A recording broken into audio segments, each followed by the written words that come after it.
आबादि जानाय समाव थैसाम बेबायदि माखासे बर' केसेटआव मेथाइ रोजाबगिरि बिथां आब'आनो खनदोंमोन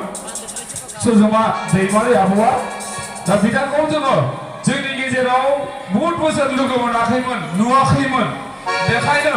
जोंनि लुबैयो ओनसोलनि रायजो राजाफोरा एसे सिनायनानै लाथों नुथों एसे रंजालायनो मोनथों होननानै जोङो देग्लायनि बैसागो बोथोराव आब'खौ जोङो खावलायनानै बेसिम लाबोनाय जादों बेखायनो खेबसे खावलायनाय जोबोद आरोबाव